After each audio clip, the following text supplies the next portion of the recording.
उस पे यूट्यूब पे सिर्फ मेरे उसके लिए, अच्छा वीडियोस का। मतलब हाँ जी मैं सिर्फ वो मेरी। बना वो बना देता हूँ। ओके सर, ताकि जो है मुझे फिर बार बार सारी वीडियो से जानना नहीं पड़ेगा कोई चीज़ ठीक, सीखनी हो। हाँ वो बना। ओके अच्छा सर ये ठीक है। टॉपिक है डिक्लेरेटिव प्रोग्रामिंग का ना। जी। तो one of the method of programming से आप प्रोग्रामिंग से कर सकते हैं। इसमें क्या होता है, ओके इसमें sir. Focus on extracting knowledge using query based on known facts and rule. दो चीजें होती है, फैक्ट और रूल। अनलाइक इम्पेरेटिव प्रोग्राम, जो नॉर्मल प्रोग्रामिंग कर रहे होते हैं वो इम्पेरेटिव होती है। It does not specify the step to achieve a result. SQL is an example of declarative language used to query relational database. SQL भी part of declarative language का part ही है। Fact and rule can be stated in any order. The sequence doesn't affect the logic. ये इसके feature भी है। SQL as a declarative programming. SQL query specify what data to retrieve or manipulate, not how to do that. How to do it. ठीक है।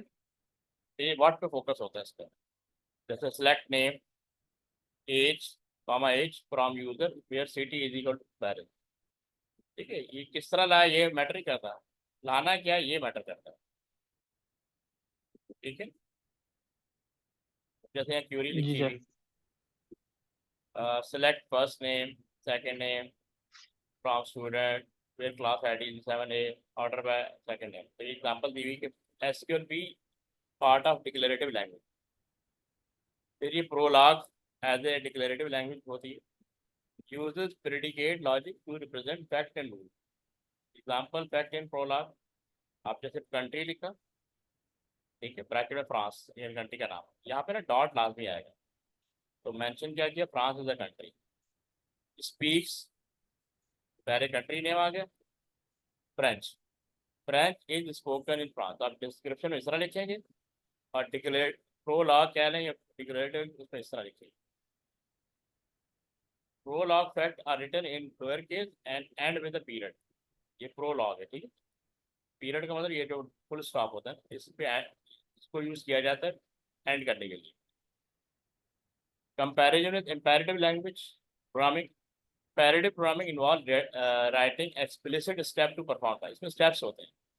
और declarative programming abstracts these detail, focus on the desired outcome. इसका focus outcome पे focus होता है कि result क्या आएगा ये बताओ, बस रिजल्ट निकालना है। Okay sir. ठीक है।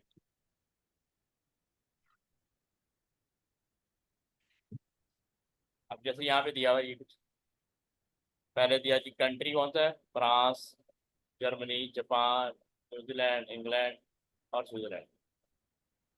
अच्छा है, फिर लैंग्वेज, फ्रांस की फ्रेंच है, जर्मनी की जर्मन है, स्पेन की जापानीज है, न्यूजीलैंड की इंग्लिश है, इंग्लैंड की इंग्लिश है। अच्छा स्विट्जरलैंड की भी, हाँ सबकी दे दी ना लैंग्वेज। ओके, ये फैक्ट्स दे दिए सारे। एक देखो,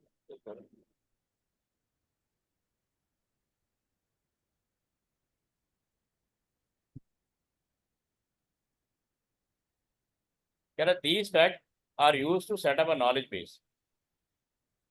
this knowledge base can be consulted using query. For example, a query about countries that speak a certain language, English could look like this. तो आपने ये लैंग्वेज कौन कौन सी, कंट्री और English.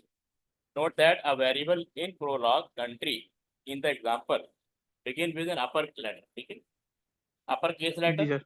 This would give the following result, यानी ये जो कंट्री का नाम आ रहा है ये अपर केस लेटर आ रहा है। Now that variable, okay, New Zealand upper हो गया, New Zealand semicolon England. The results are usually shown in the order the facts are stored in the knowledge base। पीछे जो दिखाया है वो पूरा knowledge base है, knowledge base। The results are usually shown in the order the facts are stored in the knowledge base। A query about the language spoken in a country, Switzerland, could look like this, like language Switzerland, comma language। यहाँ देखो okay small sir. Character है और यहाँ पे capital character है, upper character. And these are the result. तो French कौन कौन सी लैंग्वेज बोली जाती है उसका रिजल्ट आ रहा है, जर्मन और Italian. When a query is written as a statement, this statement is called a goal, and the result is found when the goal is satisfied using the fact and rules available. ठीक है. Okay sir. Prompt.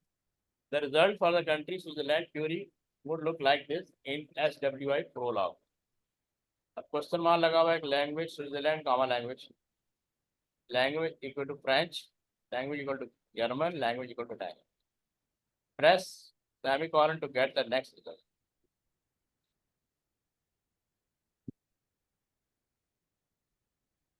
Knowledge base and rule. Knowledge base use rule written in predicate logic to represent information and relationship. Fact includes specific data point, while the rule defines how these facts interact. Example: bank account, interest, knowledge base. Fact about account क्या है? Account holder name, type of account, current है या saving है, amount of money in the account.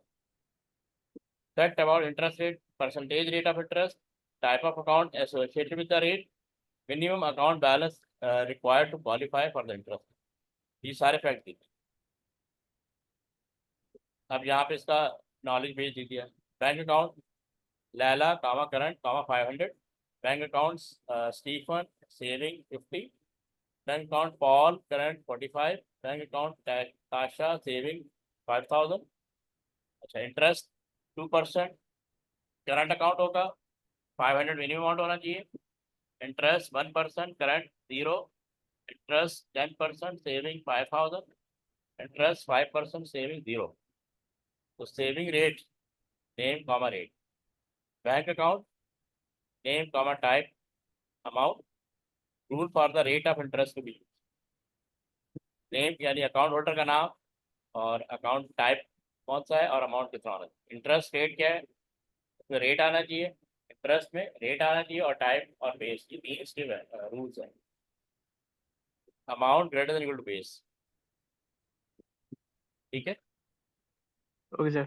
Saving rate Stephen, comma S, and here is the result 5%. So here are example of queries to find bank account detail. Bank account लिखेंगे, person का नाम लिखेंगे x, y, bank account Victor, x, y, and these are the result. Current 500 false. ठीक है. अब इसके paper based question करते हैं तो कुछ आइडिया होगा.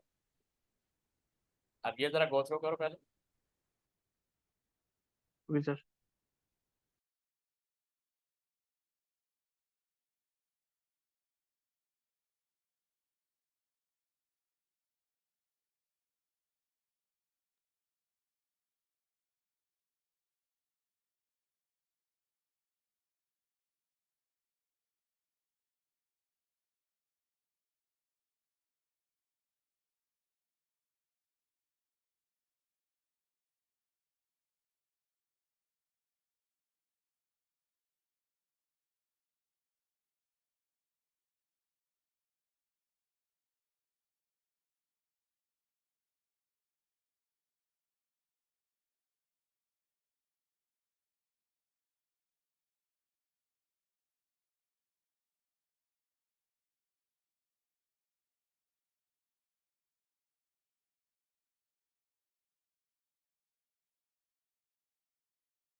सर मैं ये इसकी स्क्रीनशॉट लूं हाँ क्योंकि मैंने रीड थ्रू. हाँ स्क्रीनशॉट ले लो ना, क्योंकि आगे जाके इसकी वो आए ना क्वेश्चन. Okay sir. तो मैंने रीडिंग तो कर ये ली. सब नॉलेज बेस है. ये क्या है, फैक्ट्स. ओके. अब इसकी बेस पे आगे देखेंगे क्या होता है. अब कह रहा है these clauses have the meaning. 01 का मतलब क्या है, मैथमेटिक्स सब्जेक्ट. ठीक है, 1 से लेके 8 तक, 1 से लेके 8 तक. 09 ठीक का सर. मतलब है two marks is student. Thomas कहाँ से शुरू? 9 से। 9, 10, 11, 12, 13, 14, 14 तक तो स्टूडेंट नेम आ रहे हैं। फिर कह रहा है Thomas has chosen mathematics as his first choice. ये 15 पे लिखा हुआ है। क्या लिखा हुआ है 15 पे? Choice Thomas mathematics. तो डिस्क्रिप्शन फॉर्म में तरह लिखेंगे Thomas has chosen mathematics as his first choice. और 20 पे क्या लिखा है? Thomas has chosen computer science as his second choice. ठीक है ना? तो जी 20 सर। पे लिखा हुआ है ये देखो, टॉमस कंप्यूटर साइंस, ये इसका सेकंड चॉइस। ठीक है। अच्छा, अब करना ओके सर। क्या है?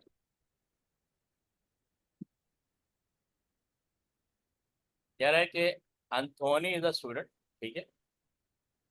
Anthony is a student who would like to study history and geography. Right additional clauses to represent information. ठीक है। तो जिस तरह हमने ओके सर। पीछे लिखी हुई थी ना बैक साइड, जैसे ये लिखा हुआ है इसी तरह लिखना है ना। कि 22 पे क्या हो रहा है? 22 कहाँ शुरू हो रहा है? 21 पर 22। तो बेसिकली हमें 3 क्लॉज ऐड करनी है। एक सब्जेक्ट की, ठीक है, एक इसकी सब्जेक्ट की, सब्जेक्ट की। एक एक उसके नाम की, और एक उसके चॉइस की। 3 क्लॉज ये हमें करनी होगी। कैसे? ये देखो, स्टूडेंट लिखे ब्रैकेट में उसका नाम लिखेंगे। ठीक है। चॉइस लिख के, और उसमें 2 वेरिएबल आ रहे हैं ना। चॉइस में कितने वेरिएबल आ रहे हैं? 2। ये चॉइस का आ रहा है टॉमस एंड मैथमेटिक्स। तो यहाँ पे भी ऐसे एंथोनी कॉमा हिस्ट्री, ये इसके बारे में लिखा हुआ है, history and geography. History and geography.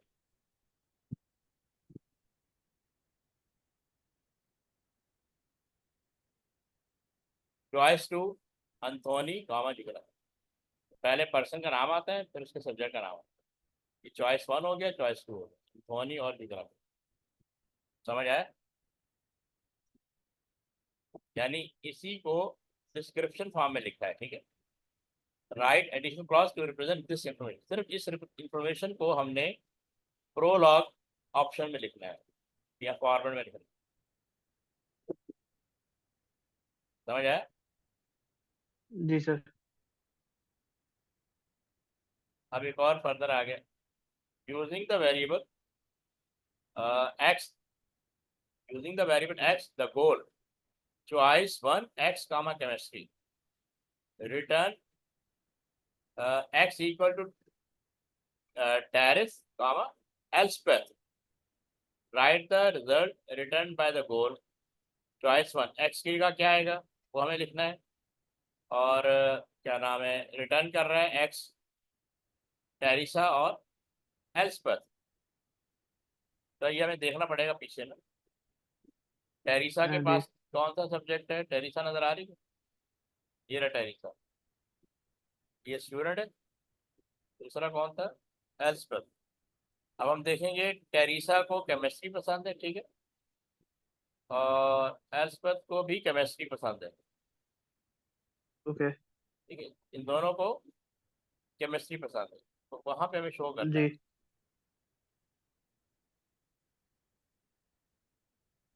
ठीक है। कैसे करेंगे?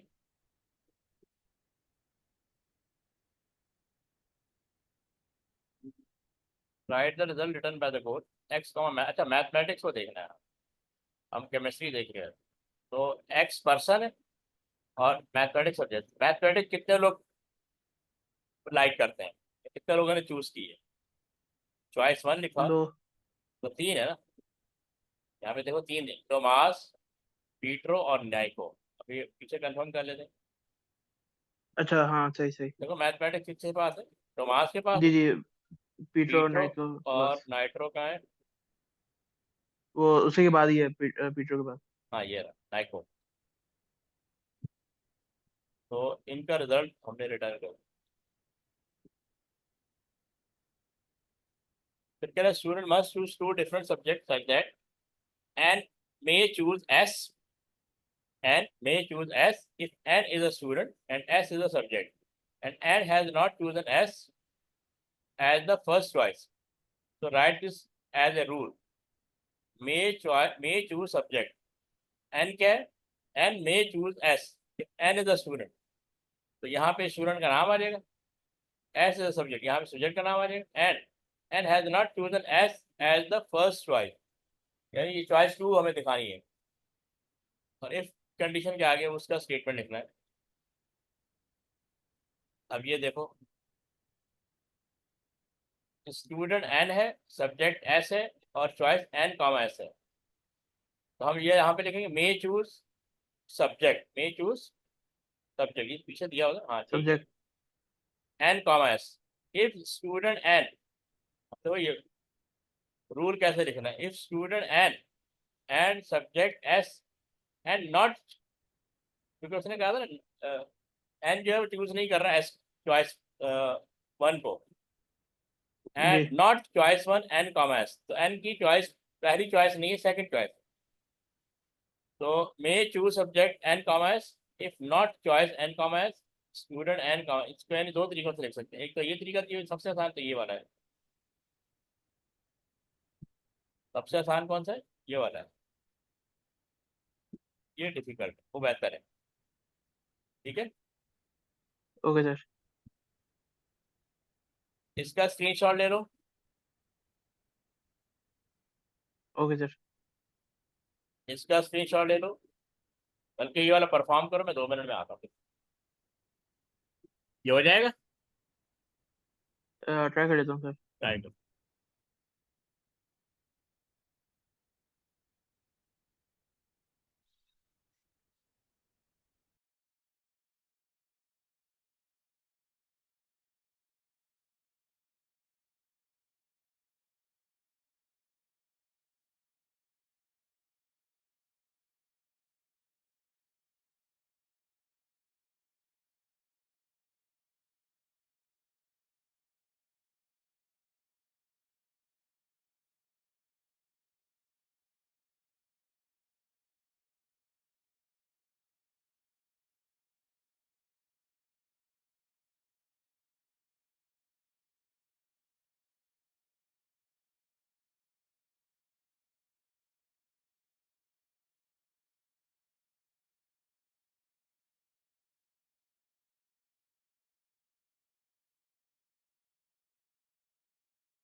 थोड़ा जरा एक्सप्लेन कर दे इसको मुझे, ये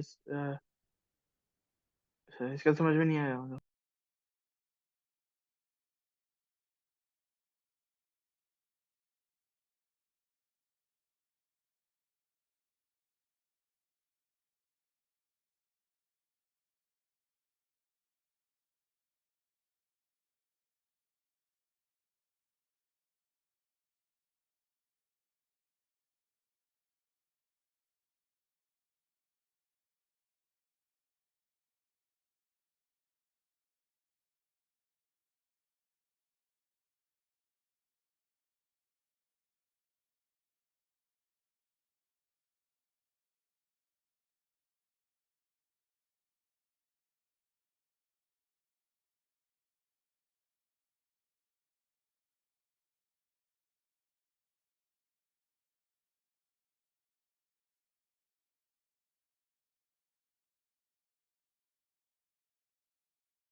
सर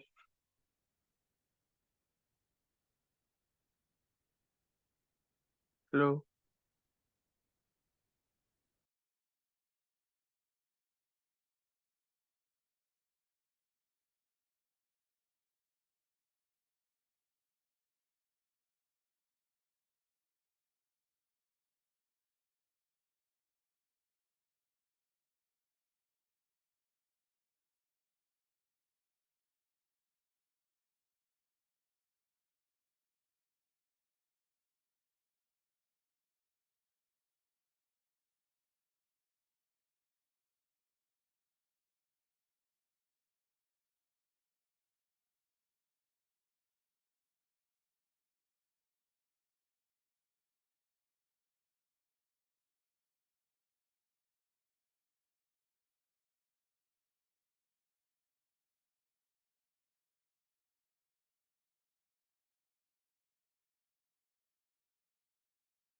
हाँ भी कर लिया।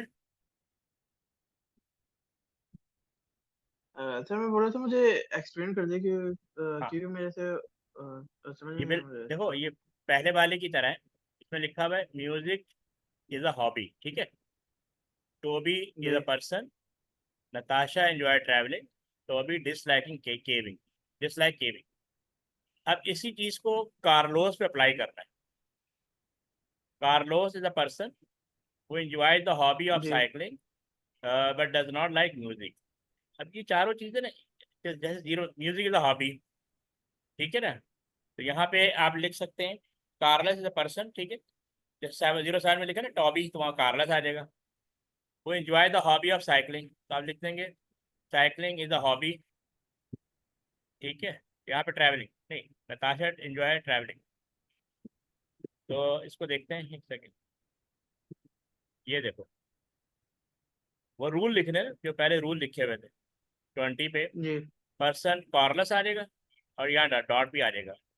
21 पे हॉबी साइकिलिंग आ जाएगा। 22 पे एंजॉयस कारलेस और साइकिलिंग, और डिसलाइक कारलेस और म्यूजिक। ये इस तरह राइट कर,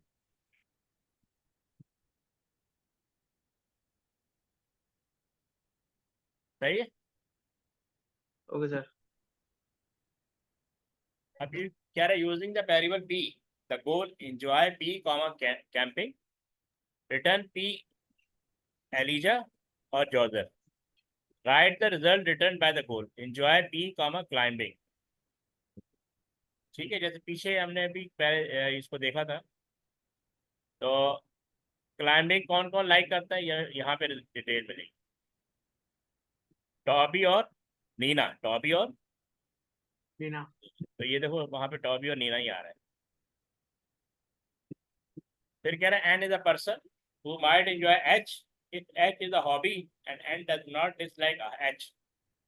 तो write this rule as a might enjoy N comma H if, ठीक है। अब देखो person N, hobby H, dislike N comma H, तो ये पहले तो रूल सेट कर लिए यहाँ पे ना।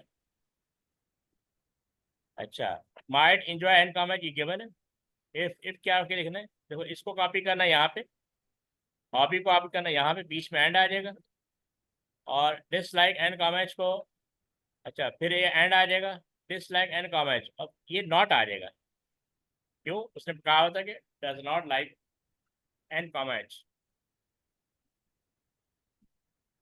सही है। जी सर।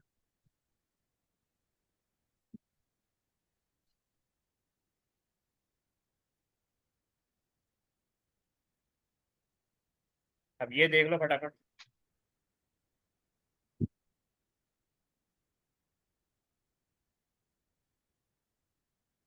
स्क्रीनशॉट ले लो।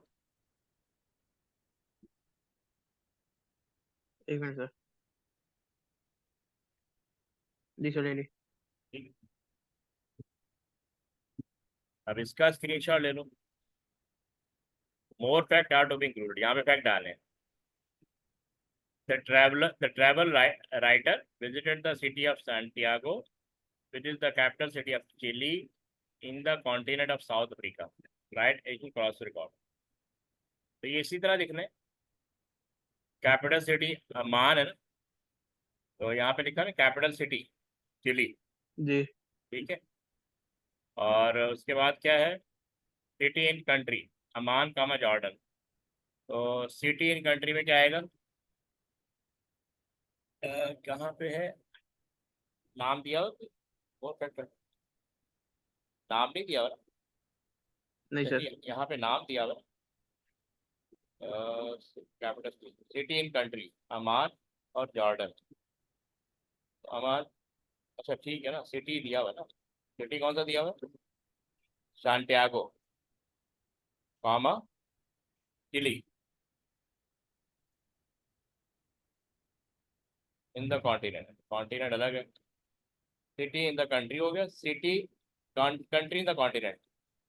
तो इसमें चिली जो तो country in the continent Chile comma हो जाएगा साउथ अमेरिका, सही है। City visiting okay Amman, sir. तो चौथा ये आ जाएगा city visited Amman, Oman. Comma, इधर किसी का नाम नहीं आ रहा। ठीक है, देख लो, वही आ गया। कैपिटल सिटी सांटियागो आ गया। City in country Santiago comma Chile आ गया। Country in continent Chile South America आ गया। City visited Santiago. ये 4 रूल लिख।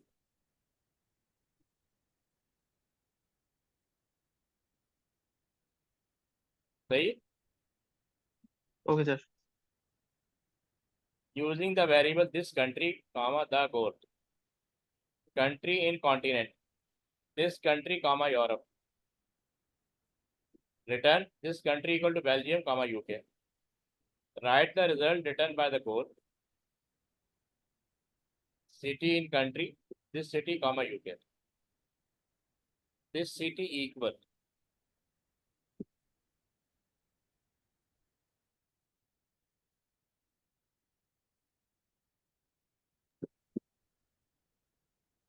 तो यहाँ पे देख लेते हैं। This city equal Manchester London. जैसे this city Belgium comma UK दिया हुआ था, तो write the result return by the goal. ठीक है, यूके, यूके तो दिया हुआ इसने, तो यूके में मैनचेस्टर आते हैं और क्या नाम है, London. London. UK Europe, UK में ये लंदन आ रहा है सिटी इन कंट्री, और मैनचेस्टर इन यूके ये आ रहा है। ये दोनों उठा लेंगे।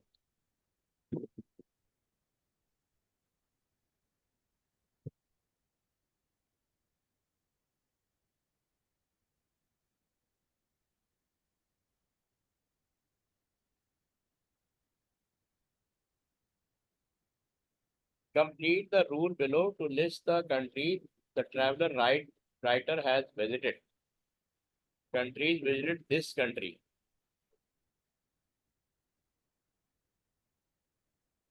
अब इफ कंडीशन के साथ लिखना है, दिस कंट्री,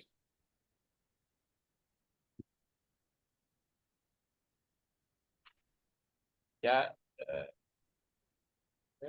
कंट्रीज विजिटेड है, कौन कौन से कंट्री विजिट कर चुके हैं। ये लंदन और मैनचेस्टर।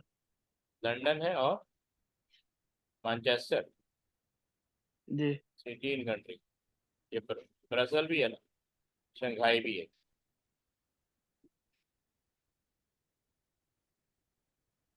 रूल देखते हैं। Country visited this country if city visited this city and city in country this city comma this country. ये क्लॉज लिखनी है।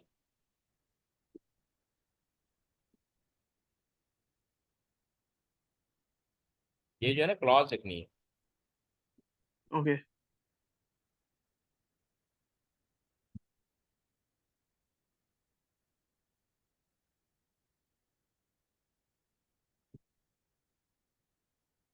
काफी आज के लिए। ठीक है सर। कल फिर इंशाल्लाह। Okay sir. ठीक है ना। तो